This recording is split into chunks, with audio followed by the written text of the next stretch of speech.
Okay, hello guys, how you doing? This is David Gyro, and This is Timmy. okay, we are starting something brand new for Channel 13 and also YouTube and also the World Wide Web. This is called Our Take, and what this is this is going to be our take on the current surroundings and situations and happenings going on locally here in our community And nationally. and nationally also. So today we have the topic, our first topic we're going to discuss, and that is going to be the shooting that happened in Bachelor, or Ennis, wherever you want to call it. North Point, Upper Point. Upper Point Parish. I think we need to get some community discussion going on this because there are actually two sides of the fence right now as far as what happened. Now, what happened? This is what we know so far. We did some research, and all of the information that we're going to give to you is cited by credible sources, and is also via the sheriff's office statements and also the news media. So anything that we say is not really going to come at you, from just anyone blabbering. Exactly. Yeah, right. it's Or their actual opinion. credible. Or their opinion, or he said, this she is what said. I think happened. Exactly. My brother said this is what happened. No, Yeah, this is stuff. Yeah. This is stuff that came from the sheriff's office, public information, and also the news media. So basically, what we know so far is, and according to Channel 9.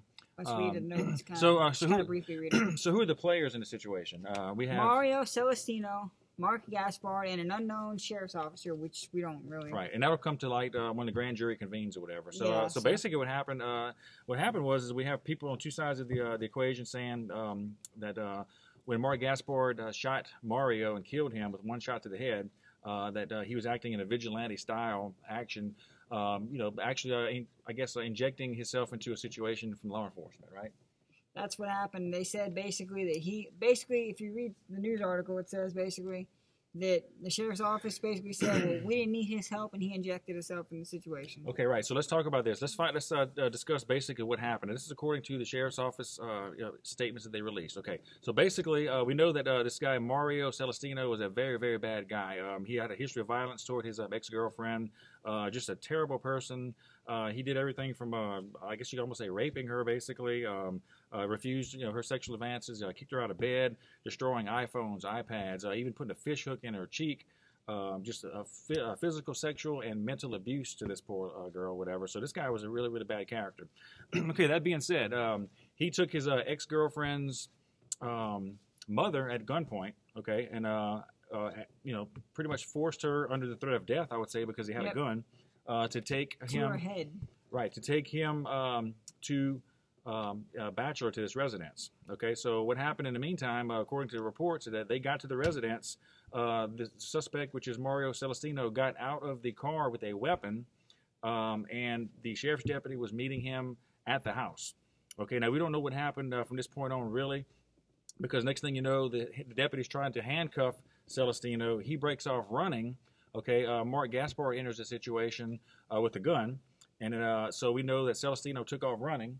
And at some point in time, with the deputy chasing, Celestino turned back toward the deputy, and that's when Gaspard fired one round, killing Celestino with one shot to the head. With a AR-15 weapon system. Once again, we don't know. We don't know? I thought they said that. That's not confirmed. That will come out. Okay. I didn't know. That's okay. So we don't know. That's not confirmed. So basically, what happened was, okay, so Gaspard killed Celestino.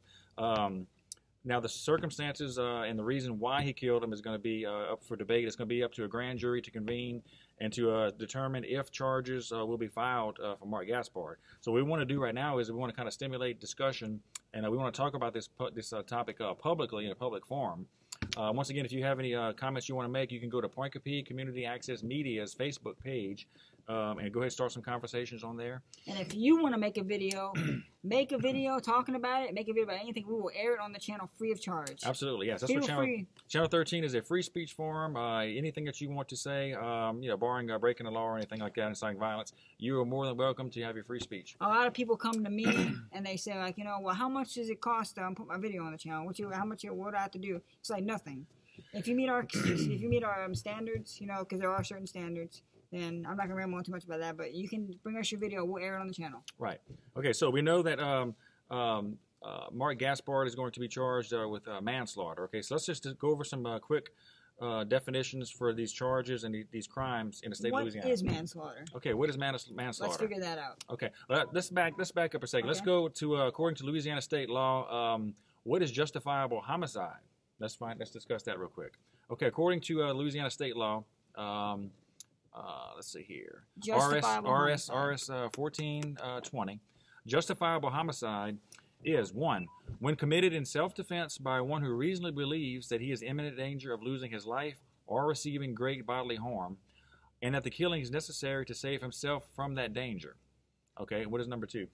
Number 2 is when committed for the purpose of preventing a violent or forcible felony involving danger to life or of great bodily harm by one who reasonably believes that such an offense is about to be committed and that such action is necessary for its prevention. The circumstances must be sufficient to excite the fear of a reasonable person that there would be serious danger to his own life or a person if he attempted to prevent the felony without the killing. Okay, number 3 is when committed against a person whom one reasonably believes that is likely to be likely to use any unlawful force against a person present in the dwelling or place of business, or when committed against a person whom one reasonably believes is attempting to use any unlawful force against a person present in a motor vehicle, while committing or attempting to commit a burglary, robbery of such dwelling, business, or motor vehicle. And it goes on and on about some other circumstances that go on forever, that don't really pertain to this particular situation. So basically, really, it talks about meeting deadly force with deadly force. And really, there's 2 things on here. It's committed, justifiable homicide is committed by one who reasonably believes that he is in imminent danger of losing his life or receiving great bodily harm. The question is, did Mark Gaspard believe that he was in imminent danger of losing his life, or did he think he was going to have great bodily harm come to him imminently, right? Okay. That's the question to be asked. What did he fear his life? Right. Okay, so he's being charged with manslaughter. Okay, so let's see here. Louisiana Revised Statutes 1431, manslaughter. Manslaughter is homicide, which is the killing of a person, which would be murder under either Article 30, which is first-degree murder, or Article 30.1, second-degree murder. But the offense is committed in sudden passion or heat of blood immediately caused by provocation sufficient to deprive an average person of his self-control and cool reflection. Provocation shall not reduce a homicide to manslaughter if the jury finds the offender's blood had actually cooled. We know that his blood didn't have a chance to cool in the situation. Everything was in the heat of the moment, pretty much. A homicide is committed, also manslaughter, homicide is committed without any intent to cause death or great bodily harm. Accidental, basically. Pretty much, right. Let's see here. And so it goes on and on and on. So basically, that's pretty much manslaughter. So another thing a lot of people are talking about on the police forums, self-defense forums, and also concealed carry forums is what? Shoot to wound versus shoot to stop versus shoot to kill. What do you do? Do you shoot to wound? Do you shoot to kill? Exactly. To me, to anyone who's got a brain, the answer is obvious, but I want you to talk about it. Absolutely. And it goes on both sides of the equations because, you see a lot of these videos on Facebook and YouTube or whatever where the cops are just like blowing people away. I mean, people who, the cops think they're in immediate danger of losing their life, and they kill the suspects all the time. We see it all the time. A lot of times it's justified, a lot of times it's not. So the question begs itself, whenever you're, basically what it boils down to is if you meet the force that you think that you're having coming towards you, basically, okay? So if you think you have deadly force that's going to kill you, or according to the law, the great bodily harm, then you are justified in neutralizing that person. What dangers does it have if you were to shoot somebody, not intending to kill them, but shoot them to harm them or just to wound them or slow them down? There's a lot of legal implications and also safety considerations also when it happens, right? Yeah, what if you shoot someone to wound them, right? And that's another thing. You're an idiot if you go out and say, I'm going to shoot them to wound them. If you shoot somebody to wound them and they sit there and bleed out and die, then you're charged with manslaughter. Absolutely, because you're going to tell the jury or whatever that you just only meant to injure them, and they wind up dying because you shot them. Yeah, you want to injure them because maybe injuring them would, neutralize it. Maybe people have time, but no. They bleed out and die. Now, that's another story if they, you injure them and then they get sent to the hospital and they make it, full recovery. But right. if you injure someone on purpose and then they end up bleeding out and dying, whatever the case may be. You could be charged with murder. You could become a convicted felon for that. Absolutely. Don't test the waters, man. Absolutely. Don't. And so the only time really that you could discuss this with any firearms instructor, any concealed carry instructor, anybody, probably a lawyer. If you're gonna pull your gun out and you're gonna shoot somebody, it better be to, kill them. And that situation has to be where your life is in danger. You think that your life is in danger? Because if you shoot someone to wound them and you say shot and wound them, then obviously your life wasn't in danger, was it? Absolutely right. Your life must not have been in danger. Exactly. So that leaves the question: Mark Gaspard's life must have been in danger. Exactly. Because he shot to kill, or he thought the deputy's life was in danger. Exactly, because that's another thing too. If I feel someone around me's life's in danger, not necessarily mine, because I'm at a safe distance, I'm gonna shoot the guy to kill him. His life must have been in danger. He must have felt his life was in danger. Absolutely. Now the question begs itself. We don't know this yet, but we're speculating right now. We can speculate because there are a lot of details that we can say. What if? Okay. Yep. So we don't know if the officer completely frisked Celestino, whatever, Celestino from head to toe. Yeah, that's the question. And verified 100% that this person did not have any weapons on him whatsoever. Okay, he may have taken his handgun or whatever weapon he had. He may have taken it. In the process of handcuffing him, was he 100% assured that he did not have a small pistol on his ankle somewhere else? So at that moment, a knife, any kind of weapon. And once again, we don't know the distance that Celestino was between the deputy and also Mark Gaspard. We don't know that either. So, a knife, of course, with close distance, you could kill somebody with a knife. He stab someone with a knife. If he's got a long enough wingspan and he's closest to that officer, he could jab the officer. Absolutely. You never know. Absolutely. So we don't know. I can say this: we don't know if Celestino had another weapon when he turned around and he faced that deputy. His back was not turned.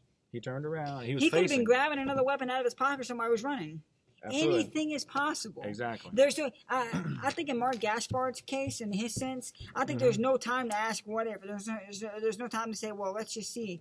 No, there's no let's just see. If I don't do something, you never know what could happen. Right. Exactly. Now, does Mark Gaspard have a personal thing in this case? Absolutely has a personal thing, because from what I gather, his sister and his sisters with his other sister, who is Celestino's ex-girlfriend. Okay, so does he have I guess skin in the game? Of course he does. He's pretty upset that his sister has been pretty much sexually abused, physically abused, verbally, psychologically abused. This monster I'm gonna go out on a limb and say this, and this might aggravate some people, but if I was in Mark Gaspard's shoes, I would be one pissed off mofo. Yeah. Because I'm sorry. I hate to say it that way. Excuse my French, but I would be mad. Right. This guy, knowing with all that stuff he's done to my sister or whoever it may be, I would be mad. And I'm not saying that gives you the right to go shoot someone because the peaceful officers can handle that. Right. And I don't believe his intention was, I'm so mad, so let me shoot him now. I got the opportunity. I don't believe that was his intentions. Right. Sure. I believe his intention was that he felt that he was in danger and something needed to be done. Absolutely. I'd be mad. Now, if say that he never turned around, but he kept on running. If he got shot in the back, well, that goes without saying. If you shoot somebody in the back, that's never right, because that person's retreating. There is no way. It's almost impossible to get out of that. Right, it is, yeah. There's no way. Right, that person's retreating, and you're definitely wrong. But the key point is whenever he turned around, it was dark. Remember, it was nighttime. It was dark. You couldn't see anything. No one will ever. You know what? I hate to say it this way. No one will ever know what happened, and it's kind of good that way. Because you know what? What if? There's always what if. It's always what if he didn't shoot him, and that guy pulled out a gun and shot the officer in the head. Exactly. It's like, what if he didn't shoot him? It's always what if. But since he shot him, there's more sense of security that maybe I'm glad that happened. Something was stopped. And I gotta put the monkey back on Celestino's back, because if he hadn't done all this, if he hadn't abused his girlfriend, if he hasn't put fish hooks in her cheek, he had taken her between the ears and slammed her head down numerous times, physically abused her, emotionally abused her, then guess what? He never would be in a situation confronting law enforcement and other people, and he never would have got killed. Never would have got killed. Nope. This never would have happened. What goes around comes around. Absolutely. I'm sorry. He had a death wish. He had a serious death wish. All that stuff he was doing. Absolutely. If you're gonna get out, we're fixing to wrap this thing up pretty soon, because I know you guys are busy, whatever. But if he got out of his car with a gun, sheriff's deputies waiting on the scene out there. He had bad intentions for everybody involved. I'm sorry. He had some very, very bad intentions, probably to kill somebody at that residence. I have another thing too I want to add to that. Sure. This is very important. You have to realize. All right, there was only 3 people there. There was Mario Celestino, the unknown officer, and Mark Gaspard. There was not like 2 officers running after this guy. It was just him. And you know what? I think Mark Gaspard was justifiable, because he was the only. And you know what? This is what I imagine. I don't know. This is the only one I imagine. I'm not a police officer, but I imagine if you're running after someone, you're not going to have your gun drawn when you try to run after them. Exactly, right. You're not going to have your weapon drawn. Right. I mean, it'd be almost kind of foolish for somebody to be running with a gun in their hand. Yeah, exactly. I mean, and then, because then once you got to tackle the guy. No. Exactly. So it's almost, now I can guarantee that guy now has his weapon drawn. Mark Gaspard had his weapon drawn. And you know what? Whenever Mario Celestino turns around, it's not easy to get your weapon out. He could have shot that guy before he can get his weapon out. Absolutely. So Mark Gaspard did the officer a favor. Right. So I have to ask, would that officer on the scene, would he have wanted, if he had it, in a perfect world, would he wanted backup behind him? Would he want somebody watching his back? It would have been no different if there was an officer backing him up versus Mark Gaspard. What if another officer had shot Celestino and killed him in that same situation? Replace Mark Gaspard with the second officer. It would have been okay. And what would have happened then? A lot of people say, well, he was law enforcement. This other guy, Mark Gaspard, was just a citizen. Well, you know what? There is a law in Louisiana that states that I forget exactly what it is. There's a law in Louisiana that states that you can use. Oh man, I forget exactly what it is, but you can actually use deadly force if you feel like it's something to do with the officer. I forget what it is. The police officer. Right. You can actually inject yourself in a situation. There's actually a law that says that. Right. And a lot of people, you can look that up, but we don't want to quote whatever's not right. Well, you can look that up. But also, another thing that comes into play is the castle law, which is the stand your ground law, pretty much. Yes, that's what I mean. But that's pretty much, you don't have to retreat when somebody's coming to you. I don't know if that really plays in the situation because they were actually, I guess they were probably on their property. That's what I imagine. He was at his property, man. So the castle law. Trespassing, man. I'm not an expert on the castle law. Maybe some of you guys can chime in on the Point Computer Community Access Facebook page. Want you to chime in or whatever. But, the castle law may come into play. I'm not sure, how that's done or whatever. But I don't know. I think personally, let's wrap this up right now. Personally, they're going to ask the grand jury what a reasonable person in Mark Gaspard's shoes would do, okay? A reasonable person. A reasonable person who had his sister abused by this person or whatever, who had just stepped out with a gun at the house, who had bad intentions to kill or injure somebody. What would a reasonable person do when this person takes off running, the deputy follows him, does not know if he has another weapon, turns toward the deputy? What would a reasonable person do in this situation? Did Mark Gaspard do what a reasonable person would do? I think yes. I believe so too. I believe Mark Gaspard is just like, I'm not about to let this guy run away from the cops. Cops don't catch him. He's on the loose again. Right, to kill somebody else. To kill somebody else, man. Exactly. I'm going to chase after this. You know what? I think so. I believe what he did was right. So you believe what he did was right, too, okay? I believe and if you think what he did was right or wrong, once again, Point Computer Community Access Media Facebook page, go on there and let us know what you think, and we'll play this video for a couple weeks until we get some further information or whatever. We want to stimulate the discussion. And from now, that is our take. That's what we believe. That's our take. I was trying to find that thing, but I guess I'll just wait. That's okay. I'll put some stuff in the comments. All right, that's our take, and from here on out, let us know what you think. We'll see you later. Bye.